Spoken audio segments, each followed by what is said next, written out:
So yun guys, good morning. Ang ating trabaho ngayon is nag-a-align tayo ng radar detection sensor niya. So both side po yan, meron po siyang right hand detection sensor, meron po siyang left hand detection sensor, at meron pa rin po siyang front radar detection sensor. So yan pong ating ginagawa is pick up track. Bali naka-attach po sa bumper niya yung radar assist. Yan po. Both side po yan meron po. Kasama po siya ng parking assist sensor sa mga bagong modelo. At yung bumper naman po niya is merong bracket. Yung bracket po niya meron 3 bolt. Yan, ito po. Yung gitna po niya, yun yung off center. Tapos yung front at rear bolt niya, yun po yung adjustment niya, taas baba po. Both side po siya, meron po siyang bracket. Yan po. Ang function naman po nitong radar detection sensor natin is kapag may umovertake po sa kaliwa o kanan natin is nagbi-blink po yung ilaw niya sa may side mirror, both side po. Depende na lang po kung saan part umo-overtake. So meron po siyang dalawang module yan po. Medyo ingat-ingat din po tayo sa ganyan. Ang common cause naman po nito is bangga. Yung halimbawa na bangga po yung likod nyo, ganyan. Diyan siya nagkakaroon damage. Nami-misalign. Pero pwede naman pong i-calibrate. Maliban na lang po kung talagang durog na durog. Yung iba po kasi na radar module is naka-attach po sa body o sa chassis. So ito po yung mga bago ngayon, naka-attach na po sa bumper. Madali naman po siyang i-align, depende na lang po sa damage ng kanyang bumper. Kung malaki po yung damage at na misalign, doon po tayo nagkakaroon ng problema, nahihirapan po tayong mag-align. So yung mga wire po niya, kasama po siya sa parking assist sensor. Yan po. Ito pong lata niya, meron din po siyang adjustment dyan. Yan po yung adjustment niya, yung 2 bolt po. Ang function naman yan, kaliwa kanan at saka konting abante at atras. Kung para po makuha yung sukat niya, yung magandang sukat, itutok po natin sa chassis na walang damage o walang bangga yung kanyang metro. Tapos doon po tayo mag-adjust. Yan po. Gamit po tayo ng metro para magkaroon po tayo ng measurement. Yan. Usually po kapag mga bago po itong mga lata at saka mga bracket niya, kahit di na po tayo mag-align kasi naka-align na po yun eh. Ipipix na lang natin siya. Tsaka i-calibrate na lang po, offline calibration. So yan po, na-adjust na natin yung kanyang bracket.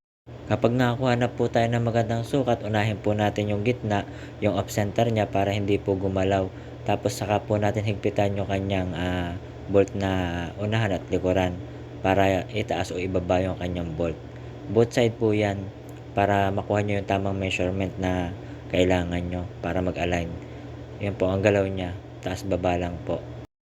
Ang purpose naman po natin sa pag-upload ng mga video na to is para makatulong sa mga bagong mekaniko at sa mga ari ng unit para magkaroon po sila ng idea. Kasi hindi naman po napapaliwanag sa kanila ng maayos kasi maaring lack of knowledge din sila, lalo sa mga advanced technology na ganyan. Ang mahalaga ay magkaroon tayo ng idea.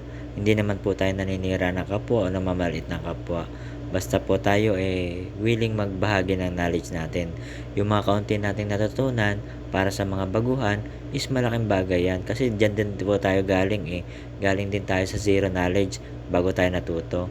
So, para sa akin po, nangyari na sa akin yung ganyan, ayoko ipagdamot yung mga natututunan ko na balang araw may mga tao at mekaniko o mga customer na magkakaroon ng knowledge sa ganyan larangan, makakatulong po yun para maiwasan o maingatan nila yung kanilang sasakyan. Kaya kung may kakilala po tayo na may mga ari ng sasakyan at mga kamag-anak o kakilala na mekaniko o nag-uumpisa pa lamang, sana po ma-share nyo o ma-recommend nyo sa kanila na makakatulong sa akin yan sa pagdami ng views ko at makakatulong din po sa kanila. Give and take lang po. May mga tanong po tayo sa ating sasakyan o gusto natin madagdagan yung knowledge natin sa mga kapwa kong mekaniko o sa mga customer po dyan, pwede po kayong magtanong o mag-comment sa akin para madali ko pong mabasa at madali kong masagot yung inyong mga tanong. Usually po sa mga message po hindi ko masyadong nababasa kasi sobrang busy po natin lalo na pag naka-duty po tayo. Sana po patuloy nyo po akong suportahan panoorin yung aking mga upload na video, i-like at i-comment o i-share po. Malaking tulong po sa akin yan.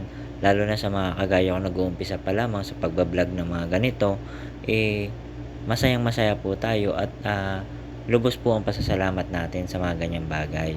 Mga nagpapa-shoutout po, humihingi po ako ng pasensya at pangunawa sa kadalanan pong nare-restrict po tayo. Nagiging part po siguro siya ng endorsement is pinagbabawalan po tayo mag-endorse ng tao, ng anumang bagay. Kaya sana po maintindihan at maunawaan ninyo. Gustuhin ko man maaari ma-restrict po tayo. Sa mga sumusuporta po sa akin, sa mga patuloy na nanonood ng aking mga ina-upload na video, lubos po at taos-puso ang pasasalamat ko. Sa offline calibration naman po, eto po. Select lang po natin yung unit, yung model, tapos system selection, tapos yung module po na kailangan natin, yung RSDS, Radar Side Detection Sensor, o system nya, yan po. Left side po ba o right side, yan po. Select po natin. Check rin po natin kung may DTC.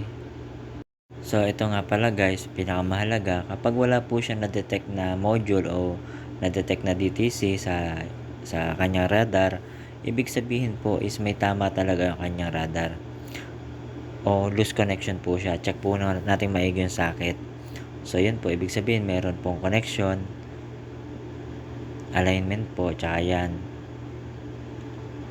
Kadalasan po sa mga bagong unit ngayon, kailangan pong connected sa internet, tapos special function kayo, i-calibrate nyo through online. Kapag offline naman po, hindi kailangan ng internet, yan ganito po. I-okay lang po natin yan, pindutin yung okay. Tapos dyan na po, yan na po. Mapapansin nyo guys, merong percentage. Yung percentage po niya, yun po yung yung calibration niya. Halimbawa, umandar po kayo, nag 1%, ibig sabihin okay po siya, nagre-read po siya. Pero kapag 0 po siya at hindi po siya umakyat ng kahit 1%, ibig sabihin may mali po sa ating alignment. Baguhin ulit natin o i-adjust po natin ulit. Paulit-ulit po lang yung cycle hanggang makumpleto po natin yung 100%. Kapag nag 100% naman po siya is may lalabas po sa gilid niya na confirm. Yun lang po at maraming salamat po sa inyong suporta.